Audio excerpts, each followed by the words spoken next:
Hi, everyone. For those of you that don't know me, my name is Brandy. I know this isn't how we normally come on. Normally, we go Facebook Live on Faith Filled Facebook Friday. That's probably where most of you know me from. Um, but we've been doing baseball and we've been so busy that we have not been getting on our Facebook Fridays. And so this is the best time for me to come on late at night while everybody's sleeping peacefully. And I just wanted to share something with you that the Lord showed me a few weeks ago. And I hope you enjoy it. The Lord has really blessed me through this. Um, some people might think it's silly, but the Lord speaks to everybody in different ways. And so this is something that He showed me. And so here it goes. The message is called Get Close to Your Master. For those of you that do know me, we have chickens. We didn't always have chickens. I had chickens when I was a kid, but we got chickens when the pandemic started because, most everybody was staying home and there was nothing to do. And so we had some extra time. And so we I think we bought like 6 chickens, maybe 8, something like that. And, um, and so that's when we first started having chickens, and we built them a coop, and we started to figure out how they did everything, and we didn't know hardly anything. And um, and we had the coop up close by the house, and nothing. We didn't have any predators. We had maybe a hawk one time, but nothing was coming to get them. They were, happy up here, but they started to get into stuff. And if you've had chickens before, you know that they scratch in the ground and they make big holes to take dust baths in, and it's just not very appealing. And so we decided that we were going to move the coop um, to the back of the property. We live on 5 acres, and we decided we were going to move it all the way in the back of the property. We don't go back there. Um, and so we did that. We moved it all the way in the back of the property, and we got a second group of chickens whenever we moved it back there.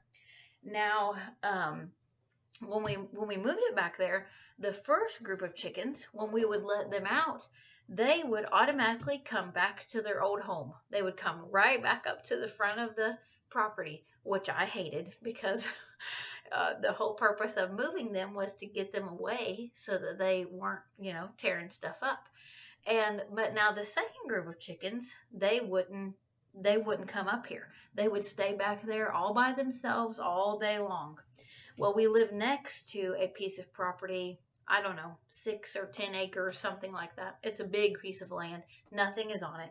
There was cows on it at one time, but nothing's on it now.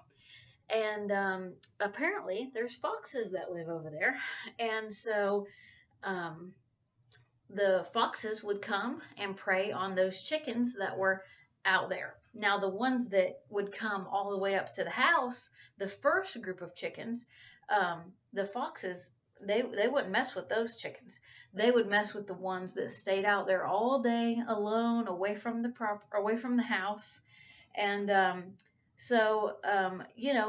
the span of a year, we've probably lost like 20 chickens due to this fox. And now sometimes they would just disappear. We would have no clue where they went. And now sometimes there would be feathers, and we would just, assume that a fox got them. But I started doing some research on foxes because, our chickens were dying. And they are pretty amazing little creatures that God made. So they don't attack impulsively. They will study you. The chicken. They will study the chicken. They will study their prey, and they will watch and they will learn your behavior patterns. Okay, so. If I would leave to go to town, which I normally had a pattern, and I would leave at a certain time every day, that's when the fox would come. Or it would be, close to dusk, which, most people know that, right? That they would attack close to bedtime or whatever.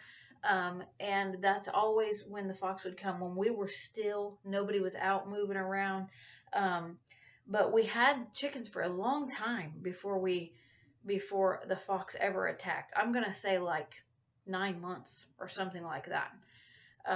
And so, anyways, um, now most of the time when you have baby chickens, okay, we've hatched little chickens, and they will copy each other's behavior, right? So they tell you, if you hatch a bunch of chicks, the first chicken, they tell you to dip its beak in the water, and then they will. You don't have to do this to the rest of the chickens, after they're being born, because they will watch that first chick drink out of the container, and then they will say, "Oh, huh, I guess I'm supposed to drink out of this container." So they will copy each other. But now the first group of chickens that we had, and the second group of chickens, they were just night and day different. It was amazing how the older ones grew up, and they were around us, and they were friendly, and um, they would come right back up to the house. And the second group of chickens, they wouldn't do that. They wouldn't copy the other ones. And so, um, give me 1 second. Um, if the second group of chickens would have gotten smart, and they would have come up close to the house, close to their master, which, right, would be us, um, the fox would have never came and attacked them, but they just wouldn't learn. They just stayed out there, and they wouldn't come up, and they wouldn't be friendly. So I have a question for you today. Who is who is your master, and who are you close to? Matthew 6:24 says this: "No one can serve two masters, for either he will hate the one and love the other, or else he will be loyal to the one and despise the other. You cannot serve God and mammon." Okay, and so whenever I started thinking about these two groups of chickens, this is kind of something that the Lord showed me. You cannot be these chickens cannot be at the house and all the way in the back of the property, right? It was either one or the other. Like, they was either close to the master, or they were far away at the back of the property, right, where things could get them and attack them, or they were right here up by the house being fed and nurtured.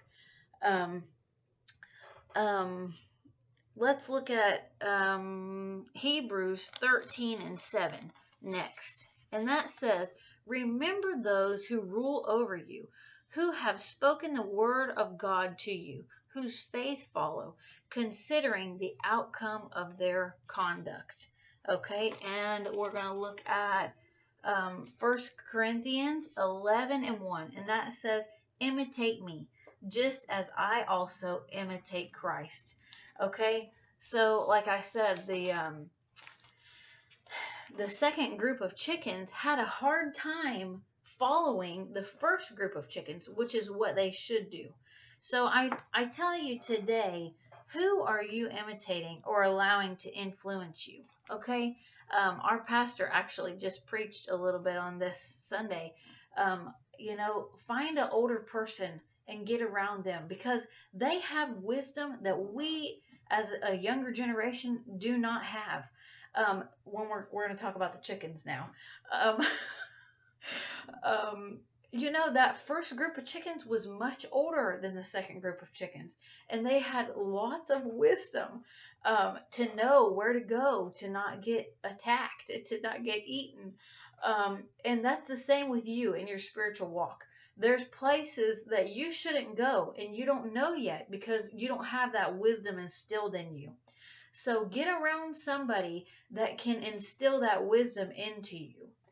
Um,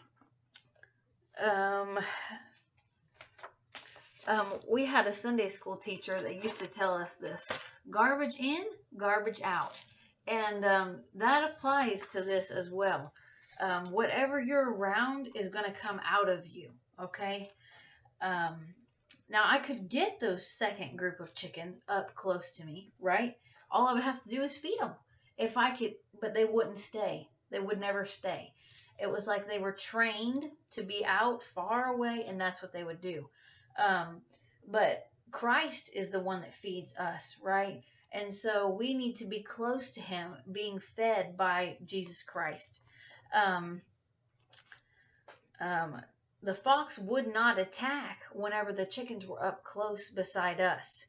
Now, the chickens that were far away, the second group of chickens, were they any less mine than the ones that were up close to the house? No, no, they weren't. They were still my chickens, right? They weren't somebody else's chickens. They were my chickens.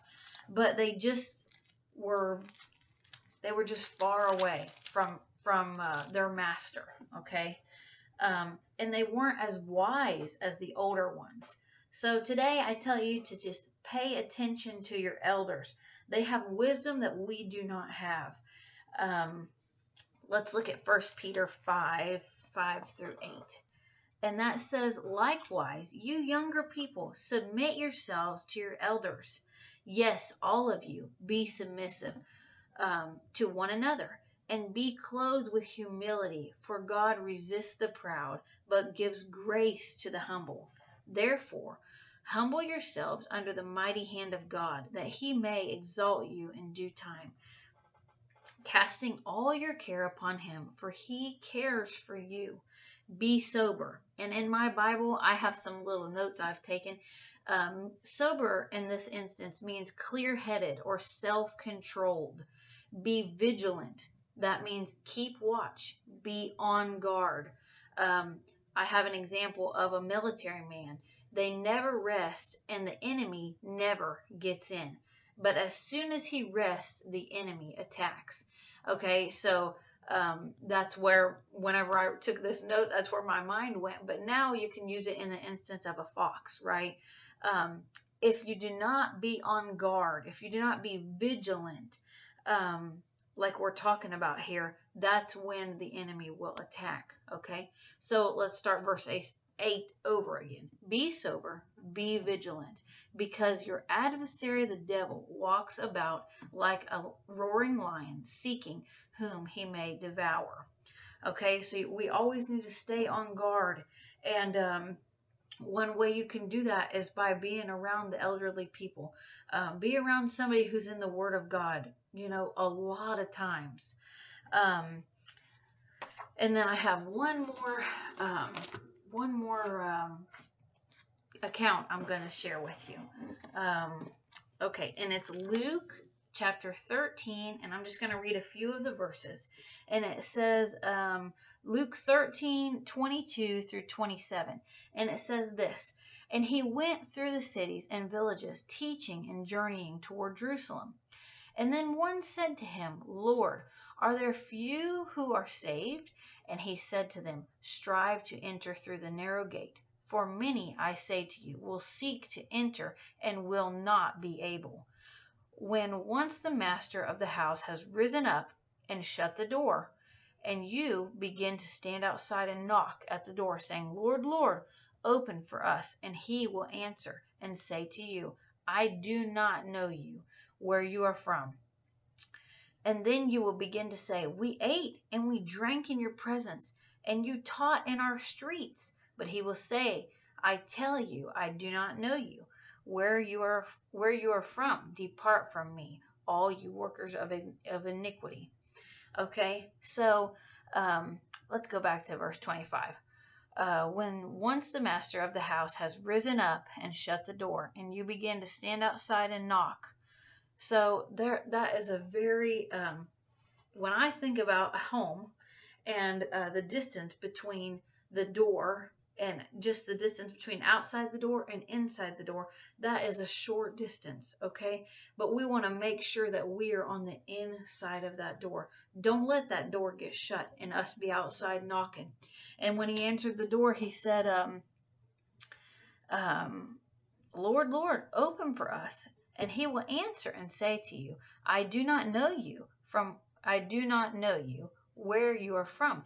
And then you will begin to say, we ate and drank in your presence, and you taught in our streets. Okay, so maybe we've spent time in worship, or maybe we have spent time in prayer or preached or whatever the instance may be. Um, they knew him, right? They thought that they really truly knew him. And he said, I tell you, I do not know you. Where you are from, depart from me, all you workers of iniquity. So, so I'm just going to leave you with that. And, like, don't let us be that far from Christ. We want to be as close as we can to the master, because it said, the adversary, um, I don't want to quote it wrong. I've done that before. Um, your adversary, the devil, walks about like a roaring lion, seeking to whom he may devour. Just like that fox out there, he was walking around. Boy, he pays attention to them chickens. That's his next meal. And if they were far out, far away from their master, that was his next meal. He was seeking to whom he may devour. Okay, so get close to your master. Study the word, love Jesus, and I hope that this encourages you, and that you have a blessed evening or morning or whenever you watch this. And I guess we will see you next time. Bye.